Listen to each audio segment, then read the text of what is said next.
بسم اللہ الرحمن الرحیم نحمده ونصلی علی رسولہ الکریم اما بعد فاعوذ باللہ من الشیطان الرجیم بسم اللہ الرحمن الرحیم۔ آج ہم گفتگو کریں گے ایک بہت ہی اہم اور عظیم عمل جس کو نماز تہجد کہا جاتا ہے۔ نماز تہجد کی اہمیت اور فضیلت کے حوالے سے چند ضروری باتیں ہیں۔ رمضان المبارک کا بخشش اور مغفرت والا عشرہ چل رہا ہے۔ آدھا رمضان گزر چکا ہے اور آدھا باقی ہے، جہاں پر ہم بہت سی عبادات میں مشغول ہیں، تلاوت میں، روزہ رکھنے میں، دعاؤں میں، ذکر اذکار میں، استغفار میں، صلاۃ و سلام میں۔ وہاں پر ایک بہت ہی بڑا عمل وہ سحری کے وقت آدھی رات کے بعد نماز تہجد کا اہتمام ہے۔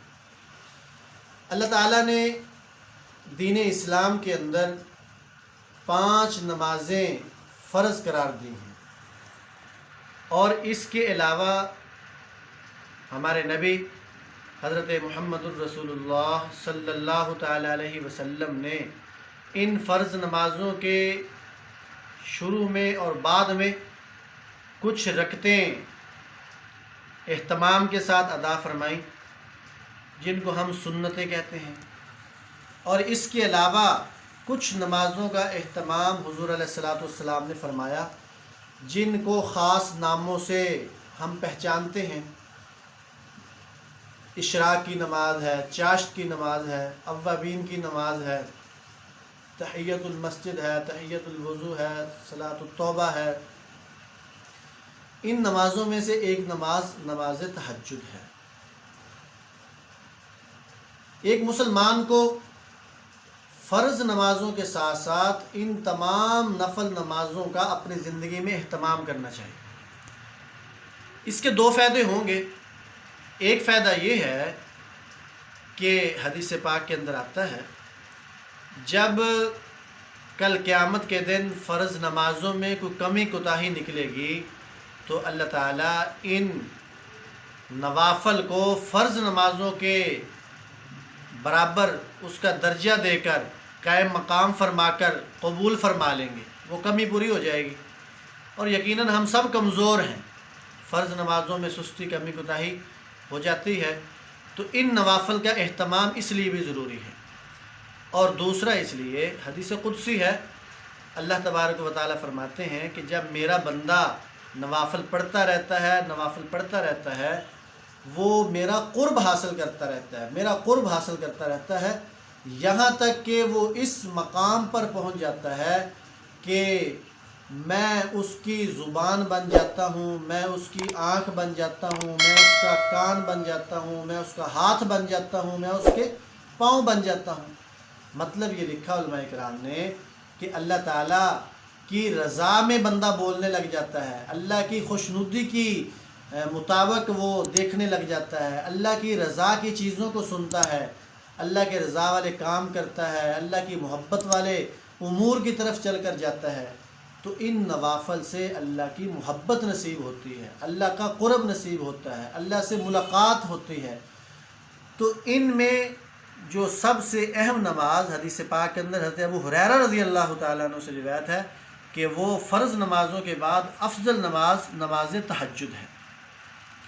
نماز تہجد تمام انبیاء، مقربین، صلحاء، اللہ کے نیک بندوں کی، پرہیزگاروں کی، متقیوں کی نماز کہی جاتی ہے۔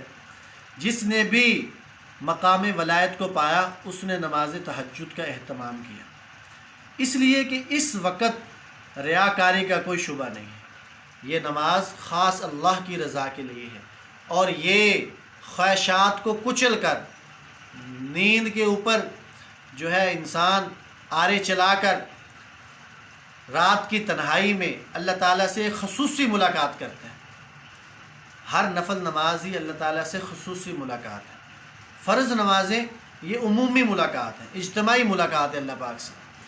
تو میں عرض یہ کر رہا ہوں کہ تہجد کی فضیلت، اہمیت ہمارے دلوں میں بیٹھ جائے، اور ہم خاص طور پر رمضان المبارک میں بہت آسان ہے اس کا اہتمام کرنا۔ ہم سب اٹھے ہوتے ہیں سحری کے وقت، نہ صرف خود پڑھنی چاہیے، اپنے گھر کے تمام افراد کو اس کی ترغیب دینی چاہیے، بچوں کو، بیوی کو، گھر کے تمام افراد سحری کے وقت اٹھیں تو یہ نماز ادا کریں۔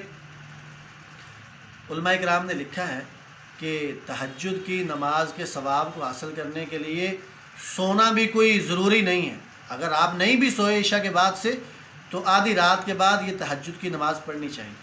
نبی کریم صلی اللہ تعالیٰ علیہ وسلم کا معمول یہ تھا کہ آپ زیادہ تر 8 رکعت تہجد کی نماز ادا فرماتے تھے، اور کم از کم 6 رکعتیں تو پڑھنی چاہیے، علماء کرام فرماتے ہیں، اور زیادہ سے زیادہ اس کی 12 رکعتیں ہیں۔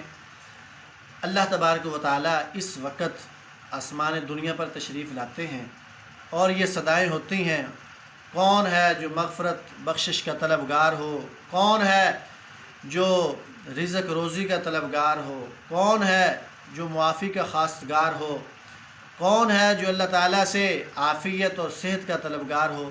تو اس لیے یہ نماز تہجد کا اہتمام کر کے ہم اللہ تعالیٰ سے ان تمام چیزوں کو مانگنے والے بن جائیں، حاصل کرنے والے بن جائیں۔